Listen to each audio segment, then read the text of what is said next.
Hello, everyone. A few announcements before we start. First off, friendly reminder to please turn off your cell phones, put them on silent. And I want to tell you about a couple of programs that we have coming up now in March. So this coming Sunday, the 23rd, we have an afternoon with Edith Revel. You may remember her from the book, I believe it was 1 Million Lovers or 1,000 Lovers, but she is now launching a new book, the YA novel Miss Maddie, and she will be interviewed by Dr Schwarz. It's at 2 o'clock and registration is required. We will serve coffee and treats. And then the other program I want to talk to you about is Canada Reads Debate 2025, the Cote-Saint-Luc edition on March the 26th at 2 o'clock. No need to register, but do come. It will be 5 librarians debating which book should take the prize. And we very often are not in agreement with the Canada Reads CBC. So it'd be fun to hear your take. So now, without further ado, here is Dr. Joe Schwarz with Science Demystified. Was that 1,000 lovers I heard? 1,000? A little excessive. All right.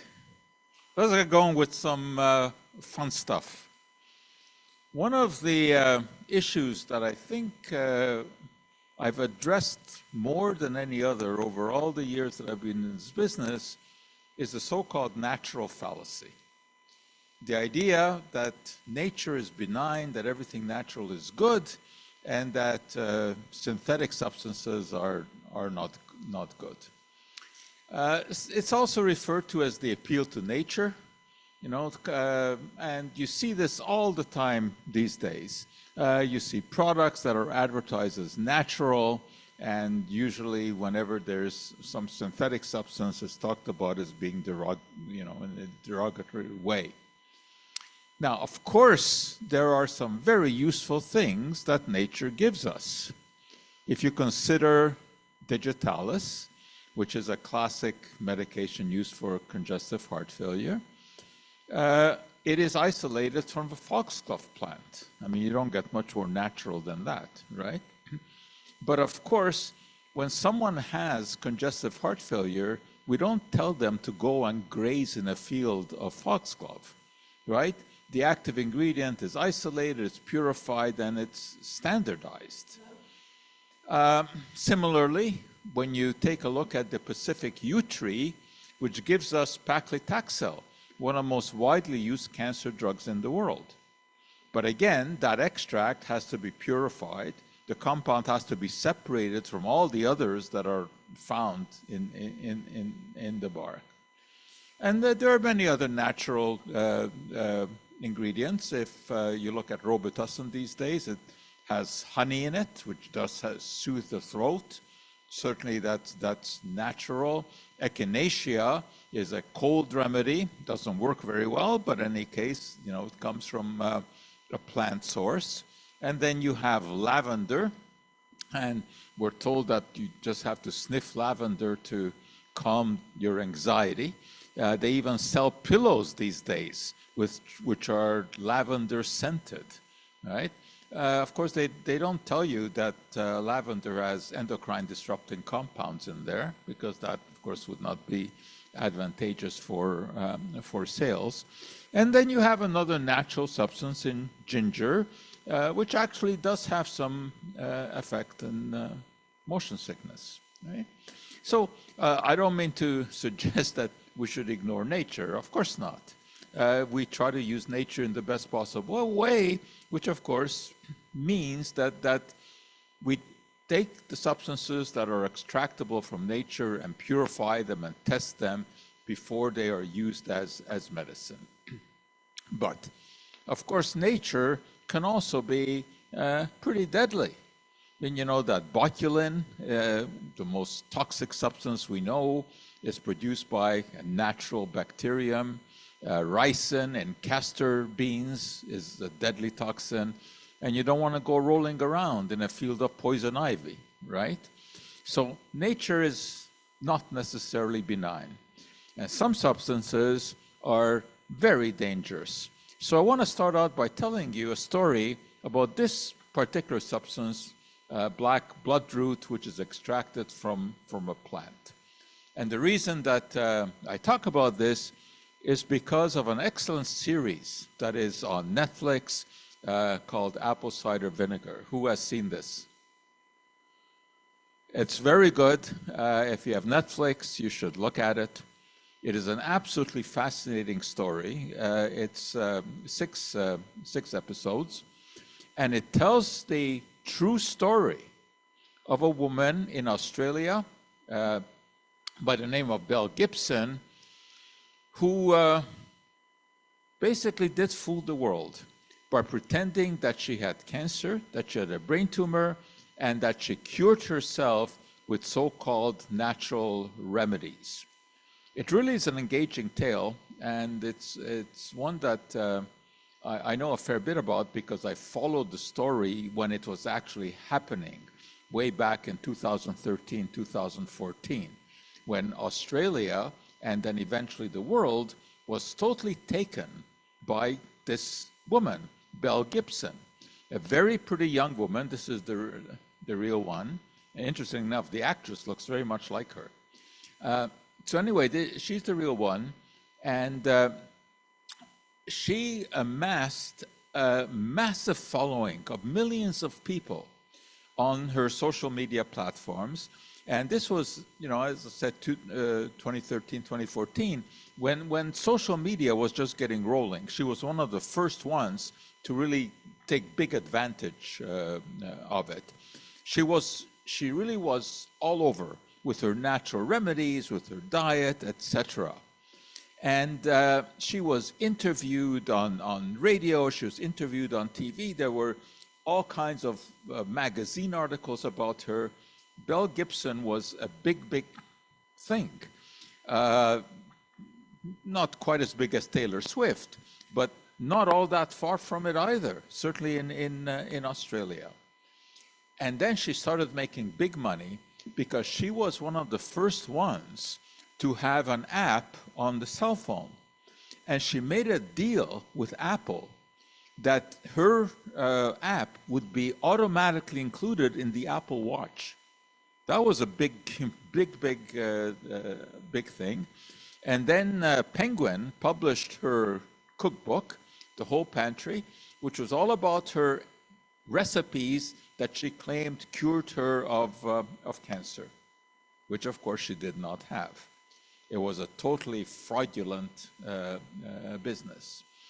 But she also talked against fluoridation, against vaccines, and does that remind you of anyone? All right, well, of course, today we have this absolute imbecile. I mean, even that is a kind word for this guy. He is scientifically illiterate. He has no idea what he's talking about, and he's running the whole U.S. health empire. It really is it's unbelievable. He believes that vaccines cause autism, that COVID-19 was targeted to attack Caucasians and black people. He wants you to drink raw milk with all its bacteria. He thinks Wi-Fi causes brain cancer. He doesn't believe that AIDS is caused by a virus.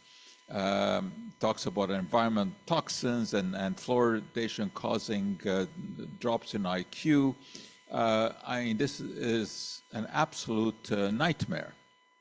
Now, on the plus side, I must give him that he is also very much against ultra-processed foods, wants to do something about that, which is a good thing. But this should not give him license to promote all of the other stuff. Yeah, he may be right about this, but you know, I mean, even a blind squirrel sometimes finds an acorn, right? And this guy is one blind and deaf squirrel. It's true that there's a real problem in North America with ultra-processed food. Something should be done about that. But anyway, Belle Gibson back then was already promoting much of this kind of nonsense. Now, in this series, a friend of hers, Milla Blake is her name in the series, But she actually represents a real person. They didn't want to use her name. I don't know why. They used Mel Gibson's real name.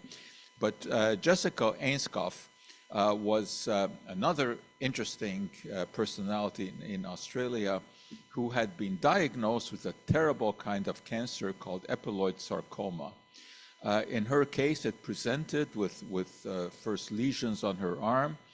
And this is one of the worst cancers, and she was told that really the only chance that she had to live was to have an amputation from the shoulder down, which of course she resisted. I mean, anyone would. And she began to seek out natural therapies. And she actually herself became what she called herself was the wellness warrior. And she started to promote all of the things that she was doing, the natural remedies, etc., because she was not going to have her arm amputated. And one of those was a substance called black salve. Now, this is extracted from a plant called the bloodroot. It's a very appropriate name, because if you look at the root of the plant, you can see that it's red inside. That's, of course, why it's called bloodroot. And there's a compound in this plant called sanguinarin. Sanguinarin is a flesh eater, literally. You put this on your skin, and it eats into the skin. Now, the reason that it is sold in the health community is because they claim it is an alternative treatment for cancer, especially skin cancer. That if you have a visible skin cancer, you put this on and it will cure it, which is nonsense. What it does is it eats into the flesh. That's what happens when you put this salve on your tissues. So anyway, this poor Jessica Ainscough did use this substance and try to get rid of the tumors on her arm, which of course she wasn't able to do. But because she was this so-called wellness warrior, and she was very popular in Australian media, other people began to do this as well. And one of the most tragic cases was Helen Lawson, who amazingly was an emergency room nurse, not an uneducated person. But she was diagnosed with ovarian cancer. Now, you know that is a very serious diagnosis. Ovarian cancer has a very poor outcome. So she sought natural remedies, and she got into the hands of Dennis Wayne Jensen, a totally uneducated, self-proclaimed health guru, who said that he could cure her ovarian cancer, he could remove it from her body by rubbing her belly with this black salve. And she tried it. The outcome was so horrific that the only pictures that you can see are like this. They're blurred out because her tissues were essentially totally destroyed. And I mean, obviously, needless to say, she died very soon after. There's her obituary. She died in 2018. And you would think that the law would really clamp down on this character. Well, what did they do? They banned him from practicing. No charges of manslaughter, no jail. He's still out there, prancing around. So anyway, in the film, Mila Blake, who, as I said, really is a real-life person with a different name, and she goes to this clinic in Mexico called the Hirsch Institute, which is really the Gerson Institute, which exists in Mexico, and it's a cancer treatment place. And it is the one where the real person, Jessica Ainscough, who is represented by Mila, really went in order to try to be cured. What do they do at this clinic? They use coffee enemas and fruit juices. You have to drink a glass of fruit juice every hour, and I'm not sure how many times a day you have to do the coffee enema.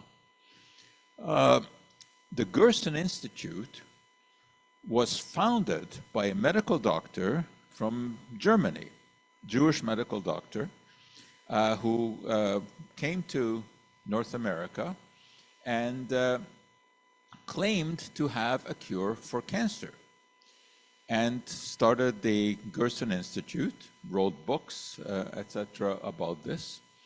And he visualized a regimen for treating cancer, which was all of these things. But the main feature was really the coffee enema and fruit juices that had to be consumed every hour. That really is the essence of the Gerson therapy. But these fruit juices have to be properly prepared. You can't just use your own juicer. You have to use the proper approved juicer, which, believe it or not, the Gerson Institute sells for $2,000. There it is. And believe it or not, some cases where their therapy didn't work, which of course it never does, they said that it was because the patient was using the wrong juicer. Now, in terms of the enemas, of course, enemas have a long history of use, mostly for constipation, but certainly not for the treatment of cancer. But at the Gerson Institute, they will supply you with coffee. It must not be decaffeinated coffee. It must not be instant coffee. It has to be, of course, the coffee that they sell. And you pipe that into your butt, and this is supposed to cure cancer. The clinic is in Mexico, in Tijuana. That's what it's like. And they cater to desperate people. Desperate people will do desperate things, and they have no shortage of clients. But because they are a quack operation, they're not allowed in the US. But they do have an office in the US, in San Diego, from where they tell the patients to go to Tijuana.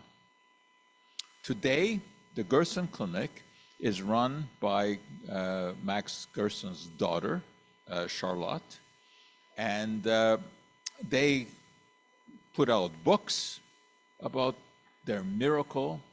They make movies about it, like this one here, which is basically just a collection of anecdotes and very selective follow-up.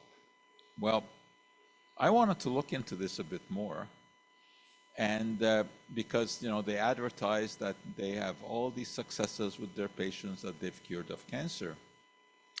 So I decided to see if they could give me some names. So I called them up, and I finally got to speak to one of the doctors there at the Gerson Clinic. And much to my shock, he gave me 11 names of patients who said had come to the Gerson Clinic in Tijuana and who had been cured by the treatment.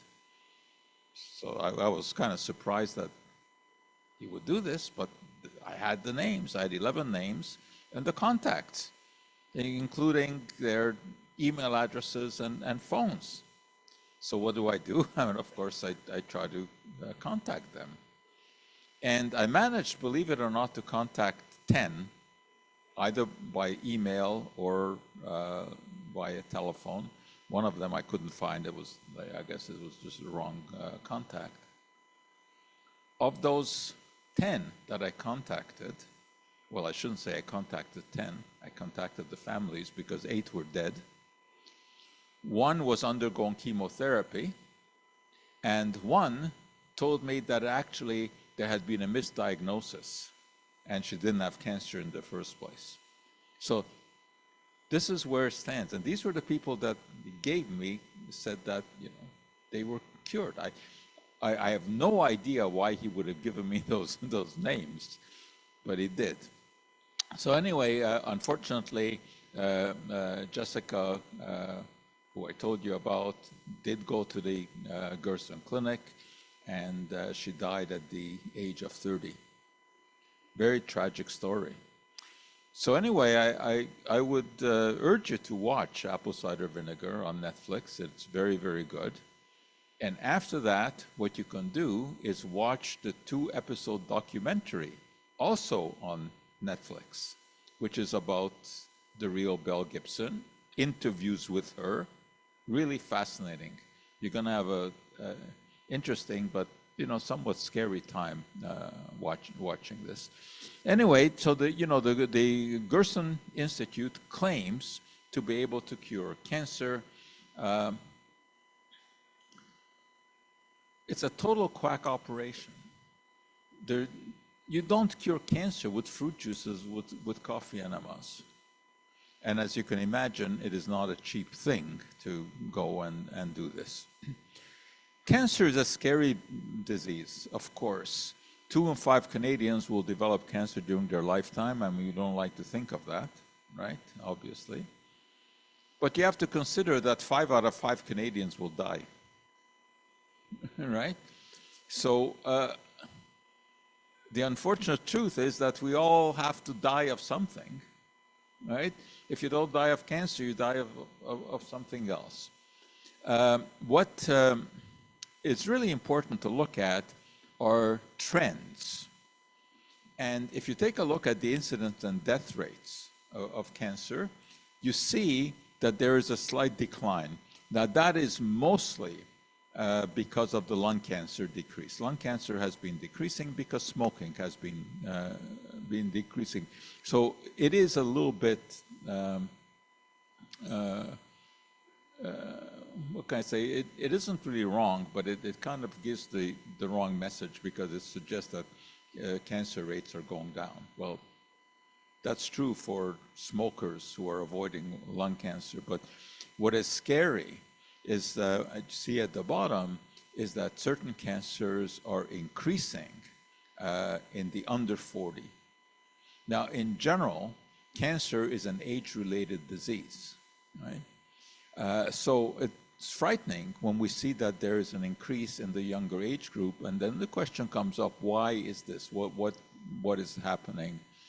And there are some possibilities that are put forward, because you can see there has been a slight increase in cancers under the age of 50.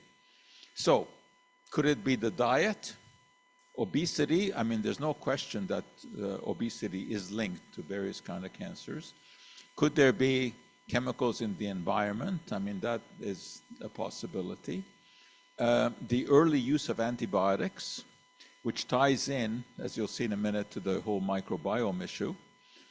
Alcohol, for sure, is a known carcinogen, and our behavior has changed, much more sedentary.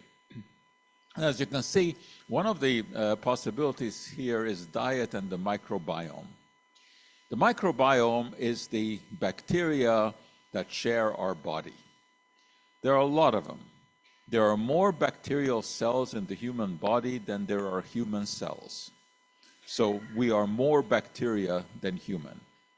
And we used to think that they are just sort of bystanders, but they're not. They actually interact with our body. They affect our physiology. This is becoming very clear. That's why you hear a lot these days about good bacteria and bad bacteria in our gut. The good bacteria are ones that crank out very specific compounds that have beneficial physiological functions, like so-called short-chain fatty acids, which help the immune system. But then, of course, there are also bacteria that potentially can cause disease. But we have over 500 different species of bacteria living in our gut. Each one of those has many different strains. So the variety is terrific. And nobody really knows what that balance should be, except that there probably is an ultimate balance of bacteria. And maybe we're upsetting that balance, maybe by the early use of antibiotics in children. that changes their microbial families over a lifetime, and maybe that makes a difference. And then, of course, we also point fingers at ultra-processed foods because of the high fat content, the high sugar content, the high salt content, which certainly are a problem, and that may play a role in the earlier onset of cancer. But anyway, this is a very hot area of research. But very often, the conclusion is, well, just eat everything in moderation and you'll be fine, right? Well, except for one thing. We are now learning that you throw this out the window when it comes to alcohol, because the evidence now is quite overwhelming about the carcinogenicity of alcohol and the havoc that it can wreak in the body. The International Agency for Research on Cancer, which is the organization really that the world looks to in terms of knowing what is a cancer-causing substance and what isn't, and they rank alcohol in their group 1. Group 1 is reserved for substances that are known to cause cancer in humans. Okay, so that is the category that you don't want to be in, right? And that's where alcohol is, because alcohol now is known to cause cancer in 7 different areas of the body.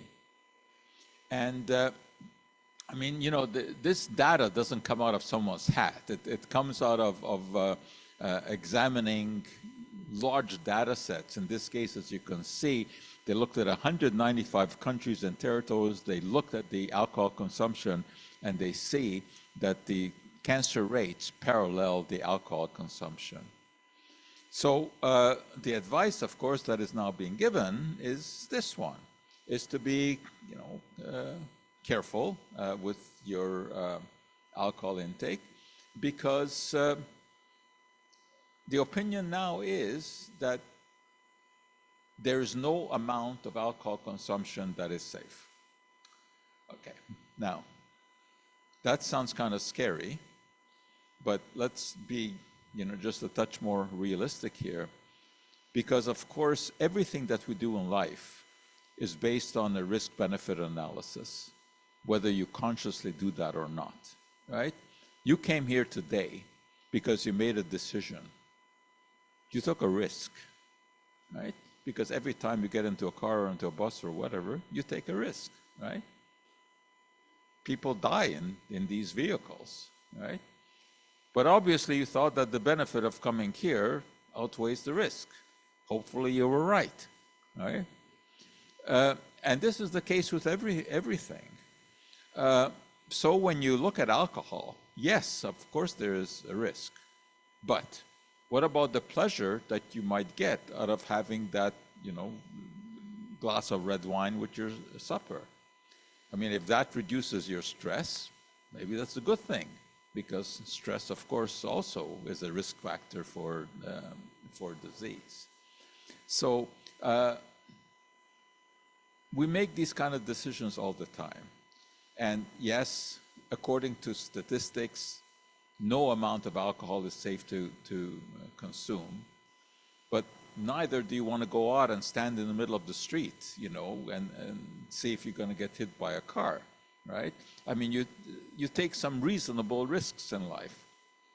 When you want to cross the street, you wait until the light is green. So if you enjoy that glass of red wine, I would say go for it. The risk is small, but recognize that there is a risk. But if you're going to have it with some cold cuts, then you have some more thinking to do, because believe it or not, here too, we're talking about processed meats also being in group 1. In group 1. This is the stuff that you can buy in any deli, in any supermarket, and yet the International Agency for Research on Cancer puts it into group 1. substances known to cause cancer in people. So when you go down to get that smoked meat sandwich, whether you go to Snowden Deli or you go to the proper place, you know that you are, in fact, taking a small risk. Now, why is it that these processed meats are put in category 1? Because they are preserved with chemicals called nitrites. And the fact is that in the body, those nitrites get converted to nitrosamines. Amines are another class of chemicals which are widely found in food. And in the body, they can react together to form nitrosamines. Nitrosamines are known carcinogens. Okay? But here again, we have the risk-benefit issue. Why do they put nitrites into meat, right? It's not because that smoked meat producer says, gee, you know, I don't think we're spending enough on making this product. Let's go and buy some expensive additives and put it in there so that we have something more to scare our customers with, right? Obviously, it is done for a reason. And in this case, the reason is to prevent the botulinum clostridium bacteria from growing. This is a bacteria that is found everywhere in nature, but under certain conditions, it can multiply and put out a toxin. And that can happen in these meats because they are generally stored under conditions where if there is contamination with that bacterium, it can crank out its toxin. That's why nitrites are put in there, because nitrites prevent the botulinum organism from being able to multiply. So they have a beneficial purpose. You don't want to be consuming botulin. Botulin is one of the most toxic substances known. Interesting enough, the name itself comes from botulus, which is the Latin for sausage, because this is where it was first noted. The botulinum organism is an anaerobic bacterium, meaning that it reproduces under conditions where there is a very low oxygen level. Well, what do you think you have inside of that sausage? This sausage is encased in a casing, right, either made from the intestine of animals or some synthetic plastic. So should there be some bacteria in there, they will multiply under the anaerobic conditions. So that's why you add the nitrite. Again, it's a question of risk versus benefit. You, of course, can easily avoid the nitrite by avoiding the smoked meat sandwich or the salami or the ham or whatever. Yeah, you will reduce your risk of cancer. By how much? No one really can put a number on that. But you don't want to be having a glass of wine with your, sausage and smoked meat sandwich either. But how can you have a smoked meat sandwich without having French fries? Right? Which means that there's another issue here. Because when we fry those potatoes, there's a chemical reaction. And the sugar, the glucose that you have in the potato, reacts with an amino acid, which you also have in the potato, and forms a compound called acrylamide. And acrylamide is not in group 1 of the IARC list, so it's not known for sure to be a human carcinogen. It's in group 2A, which is probably carcinogenic to humans. You don't want to see the probably in there either. And this argument holds for any type of carbohydrate-based food that is cooked at a high temperature, which unfortunately includes bagels. You get some acrylamide in there. Whenever you eat bread, the crust will contain some acrylamide. But of course, the question that we ask is how much do you have to eat to have an appreciable amount of acrylamide get into your body. And in this case, we know pretty well, because tests have been done on animals. You do this because they will, of course, eat whatever you give them. They have no choice. So you can take your rats and you start giving them increasing amounts of the substance you're testing and see what happens. And then you make calculations. Well, it turns out that you would have to eat about 6,000 loaves of bread to ingest the amount of acrylamide that causes cancer in test animals. So I think this is something that we don't worry about. This is far away from the alcohol risk. The alcohol risk is real, because there what the studies show that when you have 5 to 7 drinks a week, that significantly can increase your risk. Remember, in science, numbers matter. That's the alphabet of science. We're always measuring things. We're always weighing things, right? So the question to ask always when you hear a story about something being dangerous and that you shouldn't eat, the question is, how much would we have to eat in order to be exposed to the risk? Now, just to give you some insight, though, into this IARC classification, which is something that, of course, everyone in the world looks at, as I told you. But what that is a hazard classification, not a risk assessment. This is a very, very big difference. Very big difference. Risk and hazard are related, but they're related in terms of exposure and vulnerability. Hazard cannot be changed. Hazard is an innate property of a substance to cause disease. You cannot change that. So, for example, rattlesnake venom, right, has a certain hazard. It cannot be changed. That's a property of that rattlesnake. Botulin, the toxin produced by the botulinum organism, it's a hazard because it has the ability to cause harm. However, risk has to take into account the hazard and your exposure to it and your vulnerability. Well, in terms of vulnerability, for example, children may be more vulnerable than adults. There are some conditions to which women are more vulnerable to men. There are conditions where if you already have some immune problem, you're more vulnerable.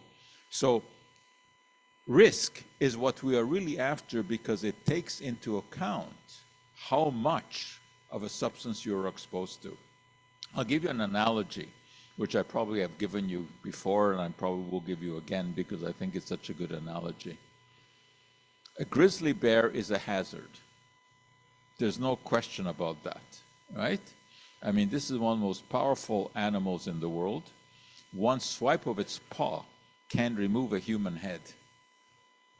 Think about that one. But you can take a look at the grizzly bear in a zoo. And as long as you are separated by some kind of a barrier, you're fine.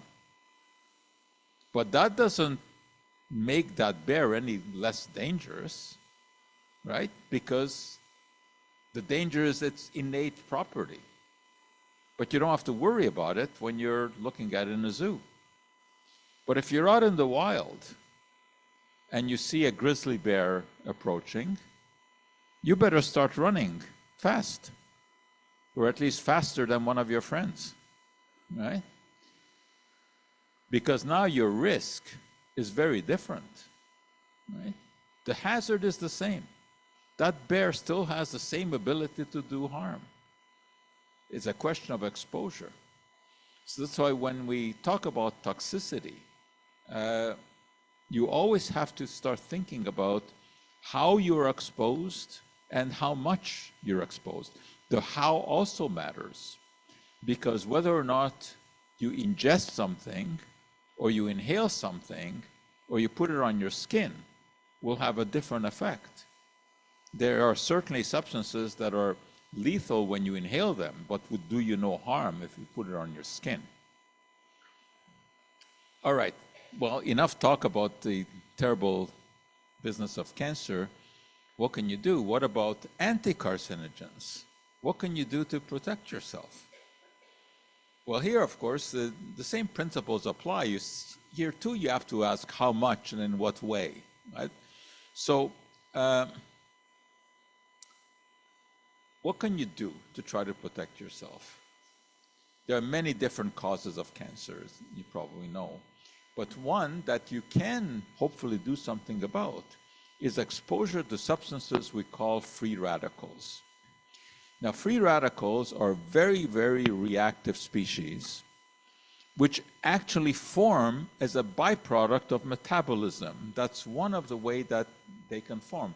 When we inhale oxygen, which of course we must do because every single cell in our body requires oxygen in order to function, but when the cells use oxygen, they also produce some byproducts, friendly fire, as it were. And those are the free radicals, which can then attack proteins, they can attack DNA, and that's how cancer can begin. But aside from this happening in our body, there are other ways that we are exposed to free radicals. Smoking, for example, is one way. Ionizing radiation is another way. Air pollution, some compounds in air can produce free radicals. So this is something that we do want to fight. So what can you do to help neutralize these free radicals in your body? Well, food is one way, because there are chemicals in food that are free radical scavengers. That is, they will react with the free radicals essentially and neutralize them. And there's a lot of research in this area. And we know of some specific substances in specific foods. For example, these compounds called anthocyanins, which are responsible for the coloring of berries, are very potent free radical scavengers. So berries are great. Broccoli, of course, you know that it's got to be good for you because it tastes bad, right? And it really is. It really is. There's a compound found in broccoli called chlorophanin, which actually is an inactive substance. However, when you start cooking and chewing the broccoli, then it releases sulforaphane. And that is one of these anti-cancer compounds. So you got to chew broccoli well in order to get the benefit from it. And what all of this means, as you might suspect, that if you want to run along and have a good long life, it is the fruits and vegetables that need to propel you. And this is we're really learning more and more about this. And it's an age-old adage, right, that you should be eating more fruits and vegetables, and probably your grandparents told you that. But now we have some scientific substantiation for why this is the case. So really, if you want a short summary of what one can do in order to try to put off death to the very last moment and to avoid cancer, obesity is a bad thing. Unfortunately, we see a lot of it in North America. I can tell you that I took my grandkids. We went to Disney in Orlando. This was planned before the whole Trump fiasco. So anyway, the obesity that you see in the Disney parks is unbelievable. You know that for all the rides, there's a seat before you go onto the ride where you have to make sure that you can fit into the seat. So you have to sit and pull down the thing to see whether or not you're allowed to go on the ride. And you see people lined up having to try this out. I watched one woman. I mean, I didn't want to take a video of it. It was, you don't do that. She was trying to squirm into that seat, turning and twisting and trying to pull the thing down. And eventually she gave up. Anyway, obesity is not good, obviously. Physical activity, obviously very good. Obviously, sugar, salt, processed meats, you want to limit alcohol. You don't want to be cooking, especially meat, at very high temperatures. And really, the 5 to 10 servings of fruits and vegetables a day is really the key, except for one thing. You got to select your parents properly. Because there's obviously a strong genetic component. And for now, we can't do anything about that. In the future, maybe we can, because there's all kinds of research now on what you can do to alter your genetics. Now, of course, there's a lot of talk about eating specific fruits and vegetables. I mean, I already mentioned to you, the berries and broccoli. But probably the one that has got the most play is the apple, right? Which supposedly Eve gave Adam in the Garden of Eden, which she did not do, even if you buy the story, for the simple reason that apples did not grow in that part of the world till much, much later. So Eve, if she ever existed, did not give Adam an apple. It could have been a pomegranate. That's possible, because that fruit grew in that part of the world. The reason that it's usually depicted as an apple, because that's the fruit that artists in Europe knew in the Middle Ages. So that's how they depicted it.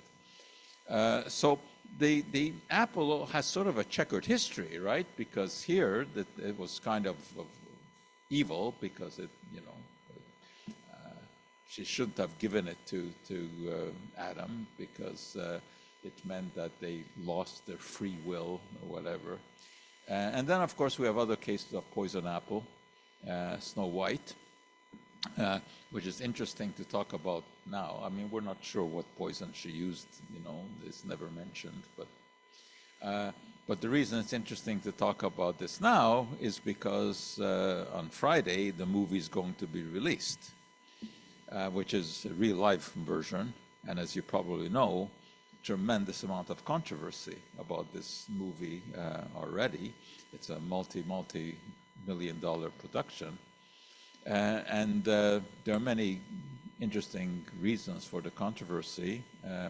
One is that Snow White is played by an actress who comes from Colombia, and she's not exactly Snow White.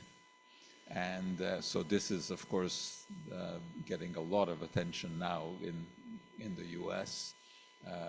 The claims, which I'm sure Trump would make, is that she got the role because she was a minority, although I don't know why a Colombian would be a minority.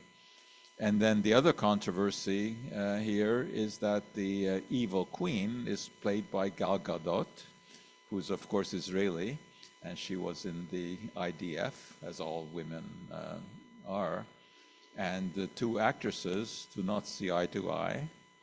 Rachel Zegger, who plays Snow White, is quite pro-Palestinian. Obviously, Gal Gadot is not. So that makes for an interesting dynamic there. And then there's another issue with the dwarfs, because the dwarfs are not real. They're computer created. And of course the question is, why did they not hire real little people? Because there are many of them, and many of them are good actors. So there's going to be issues with this. Although I got to tell you, is this morning I did watch the trailer for the movie, which is about 2 minutes. It looks very good. I don't know why there was a need to make it because the original animated one was really very good. So anyway, apple is the fruit that is most often talked about. I mean, if you ask someone, name a fruit, 99 times out of 100, they'll name an apple. And I have a long history with apples because I remember when I was growing up in Hungary, whenever I had a stomach ache, my mother's remedy was a grated apple with lemon juice squeezed on it. I mean, she probably didn't know why the lemon juice stops the browning, but it does. It's because the citric acid inactivates an enzyme that is responsible for the browning, so-called polyphenol oxidase. So anyway, I mean, I don't know if it did any good, but I still associate with eating an apple, grated apple like that, with illness. And if I still have a stomach ache, I still crave that, and I do it for myself. Anyway, but the classic story with the apple is that an apple a day keeps the doctor away. The question is, does it? What evidence do we have? Well, the statement itself actually has a long and interesting history. It goes back to 1866, and it was in a Welsh publication. And this is the way it was actually phrased: eat an apple on going to bed, and you'll keep the doctor from earning his bread. That's the real quote. It's not an apple a day will keep the doctor away. Now, believe it or not, this has been examined. Studies have been done on this. And there's this absolutely fascinating study. 8,000 people were questioned about their adult habits. This is published in scientific literature, and about their visits to physicians. And the people were divided in two categories. There were the apple eaters, people who eat at least one apple a day, and the non-apple eaters, people who don't eat apple at all. And then they were also questioned about the number of times they visit a doctor. Well, when they looked at all of the data, it turned out that an apple a day did not keep the doctor away. There were not fewer visits by the apple eaters. However, they did find that the apple eaters had fewer prescriptions given to them. So if anything, an apple a day keeps the pharmacist away. That has some scientific basis. But there are some issues with a study like this. There are issues with almost every study because there are confounding factors. So just because they said in the form that they didn't eat an apple a day, well, maybe they were eating bananas or oranges or strawberries. So you got to, look for all of those confounders. Now, it is true that when you go into the laboratory, you can show that apples have this very strong, antioxidant effect. Antioxidants are these free radical neutralizers, and a normal cell will be destroyed by free radicals. And apples have chemicals that neutralize free radicals. And this is constantly talked about in the media. But what they leave out is that this is basically demonstrated in the laboratory. You do this in a Petri dish, where you generate free radicals and see what they will do to cells. On the other hand, apples are a very good source of pectin. Pectin is a form of fiber. And fiber is really what feeds those good bacteria that I mentioned.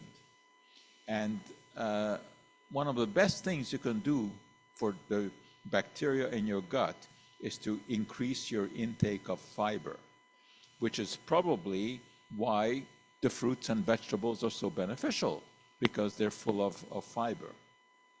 So yes, we do recommend eating an apple, but not only an apple.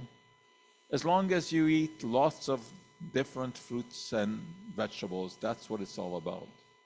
Don't get the impression that if you're going to eat those processed foods, then just adding an apple to it is going to neutralize all of the bad things. Also, don't think that that maraschino cherry that you put on the banana split counts as one of the servings of fruits and vegetables a day. I also have fond memories of the banana split because this was the first dessert I ever had in Canada. I remember that very well. I think it was on the second day that I was here. This was early 1957 or late 1956. And my aunt had a restaurant on Stanley Street called the Riviera. Anybody remember that? That predated the Pam Pam. You remember the Pam Pam, right? And you remember the Carmen that was there. And there was a coffee mill, and there was a Tokai. Those were all Hungarian restaurants, but my aunt had the Riviera, which was the first one in Montreal. So anyway, I was taken there the day after we came here, and I got this banana split. I'd never seen anything like that. You know, I mean, we certainly had ice cream in Hungary when you had it in a cone, but you had one small scoop on top of that cone. I'd never seen anything like that. Anyway, I suppose they still exist, although I haven't seen them. But ice cream sundaes, of course, with maraschino cherries exist. What is a maraschino cherry? Well, it comes from marasca cherries. It's a type of cherry that grows in Italy. And the original maraschino cherries were cherries that were soaked in a liqueur that was made from the cherries. And it still exists. You can buy the real maraschino cherries, but it will cost you $26 for a small jar. But the reason that I'm telling you about this is because the maraschino cherry also appears, or at least used to appear, in the cherry blossom, right? Which of course was, as you may know, a Canadian invention. Now think about this. How do you get a cherry suspended in the middle of this thick syrup, which is inside of this coating of chocolate? So I'm going to tell you the secret. The way they do this, take some sugar and you put it into water, and you keep adding sugar until you get a paste, sugary paste. Then you take this paste and you mold it around that maraschino cherry. And of course, I don't have to tell you that the maraschino cherries that are used are not real maraschino cherries from Italy. They're chemical concoctions. But anyway, so you mold this paste around the cherry, and then just before dipping that into chocolate, you add invertase, which is an enzyme. What does that enzyme do? It breaks down the sucrose, which is table sugar, into glucose and fructose, which are its components. Sucrose is soluble in water, obviously. You put it into your coffee, you know it's soluble. But remember, we kept adding the sucrose to the water until it was saturated, until no more would dissolve, and you got a paste. Okay. But it turns out that glucose and fructose are more soluble in water than is sucrose. So, over time, after you've added the invertase, and as the sucrose converts to the glucose and the fructose, the small amount of water that was not enough to dissolve the sucrose is now enough to dissolve the glucose and the fructose because those are more soluble. So eventually this paste turns into this slurry, into this liquid, and when you bite into it, of course it becomes visible, you can see it come out, and you see the maraschino cherry sitting in there. But as you probably know, tragically, when was it? About a month ago, the company declared that the cherry blossom is no longer going to be made. And there was a run on the remnants of it. And I don't know if there's any that are still available. I have one. I will keep for posterity. So anyway, I don't know why they discontinued it. Although you may also have noticed that over the years it got smaller. The box got smaller and the contents got smaller. So anyway, that's the story. So anyway, now you know the secret of the cherry blossom. All right. Well, I guess that's it. We've run out of time here. But again, I would urge you to watch Apple Cider Vinegar and to watch the documentary on Netflix about Belle Gibson, because it really is an eye-opener. And you won't believe the money that she made and the popularity that she had by lying that she had cancer and that she cured herself with natural substances. Yes?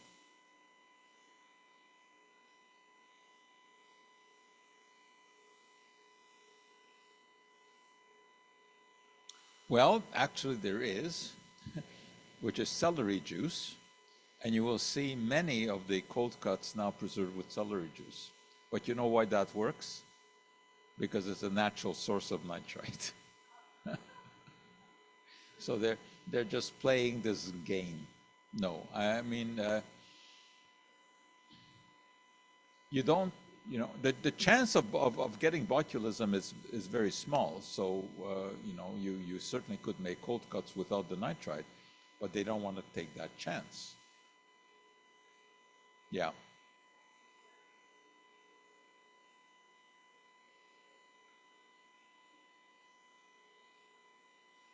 No, that fad was because of this lunatic in Florida who calls himself the medical medium, who has a radio show, and he gives medical advice to people without having any scientific education whatsoever. His claim is that he has a contact in the spirit world, a deceased doctor from whom he's getting advice. And this is how he gets around the law. This is why he's not being taken to court for practicing medicine without a license, because he says he's not doing anything. He's just relaying what the spirit doctor is telling him. And the spirit doctor's advice always is to drink celery juice. So that's what started the fad. Yeah.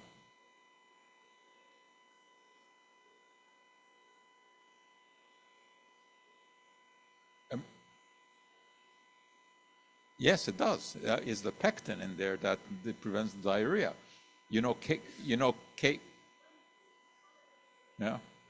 know kaopectate? Well, the pec in there stands for pectin, right? Yeah. Sorry?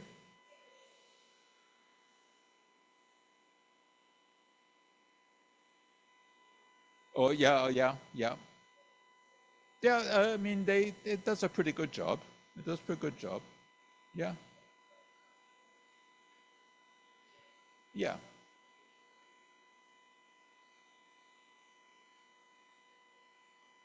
But it also tells you prices? How does it save you money?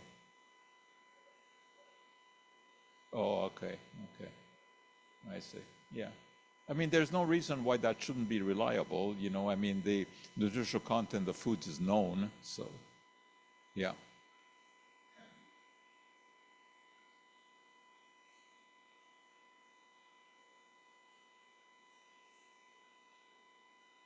Yes. Well, yeah. I mean, Kennedy's an idiot. There's no getting around that. The promotion of cod liver oil is because it is a very good source of vitamin A, okay? Now, vitamin A can be used in the treatment of measles in very, very large doses, 200,000 units a day, okay? This has been known for a long time. I mean, this is standard therapy for someone who has measles. It is not a preventative. It does nothing to protect you from the disease. So he's totally confused about that. Okay? I mean, to suggest to give children cod liver oil instead of a vaccine is a criminal act. He should be accused of manslaughter. You know, if any kid catches measles and dies because the mother, instead of vaccination, used cod liver oil, Kennedy should be accused.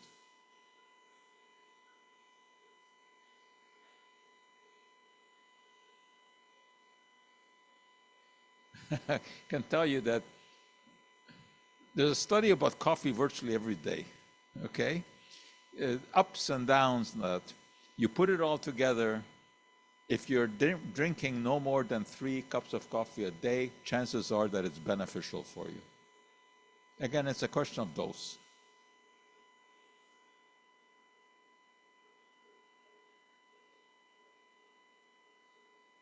Yeah, acrylamide.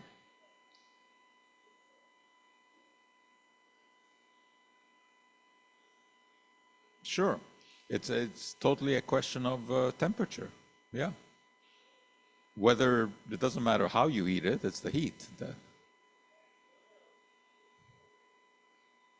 Not as far as acrylamide is concerned, right? Yeah.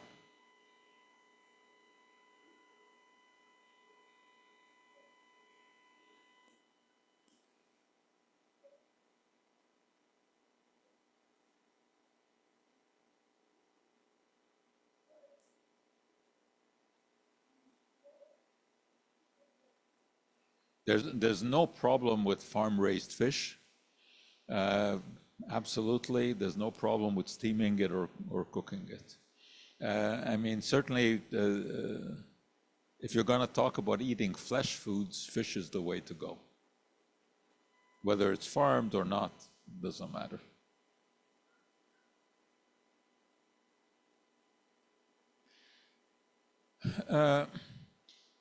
If you're worried about, but remember, I mean, acrylamide, you worry about when you're cooking carbohydrate-based foods, okay?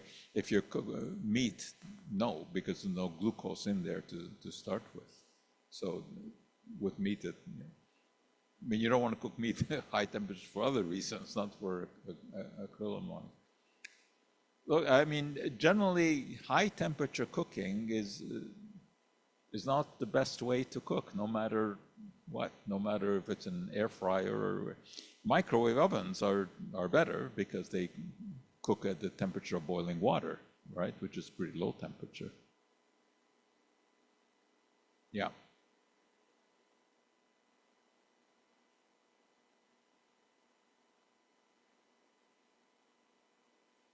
She what? Well, I mean, to die of malnutrition in North America, you got to be pretty malnutrition. Yeah. I don't know. I mean,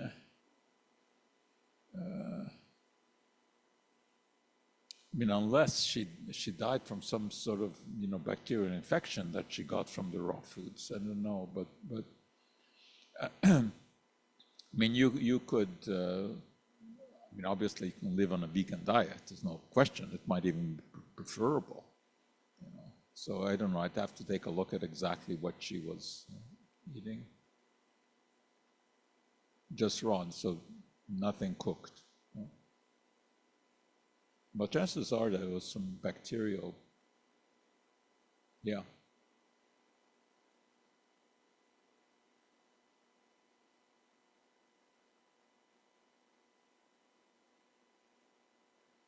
I think it's certainly a good way to cook because you're eliminating the fat, that you would otherwise. I mean, yeah, sure. I mean, you've got the high temperature, and so for acrylamide, it's not good, but that's not what you're after there. You're after cutting down on fats. So yeah, but there's no glucose in the meat. So you don't get acrylamide from meat.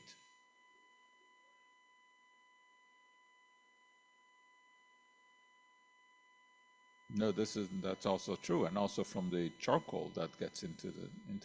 But look, to start with, steak is not good. Period. You know, so I mean, why worry about how to cook it? The worry should be you eat it in the first place. Also, you know, one thing that you should remember, especially at our age, is that the things that matter when you're young are not the same things that matter now. So, yeah, I think you should really be concerned about alcohol and acrylamide and all of that in your teenage years, 20s and 30s. By the time that you reach your 70s, your destiny is mostly set, So this is a time to enjoy things. Have your steak. But you're only 29, so you don't have to worry. Yeah.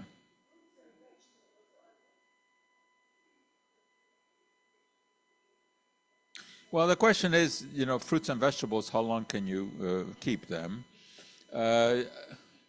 A week generally is very safe if you keep them in the fridge. Fruits and vegetables can go moldy, and I mean, if you see that, yeah, then you throw it out. But even more than a week, I mean, certainly a week is not a problem with fruits and vegetables in the fridge. You can freeze, yeah. Sure, you can freeze. I mean, you can get, of course, frozen berries, right? Which are much, yeah. The only thing is that when they thaw out, they don't taste like fresh berries, right? I find they taste good if you're gonna bake or cook with them, but if you just put them on your cereal, I don't find it. They're too liquidy. Yeah. No, pressure cooking is very good. Yeah. Yeah. Where have you been?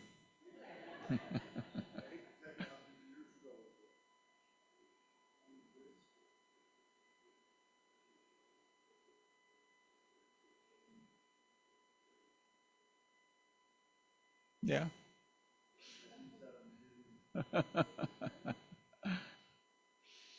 All right, so we'll see. Yeah.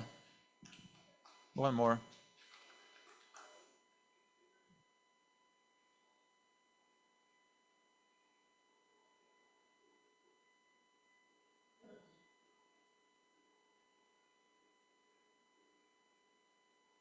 Yeah, I mean, the Canadian research community is very strong. Yeah, I mean, look, obviously, when you got a country with 350 million people, you can't do the same thing when you were 40 million people.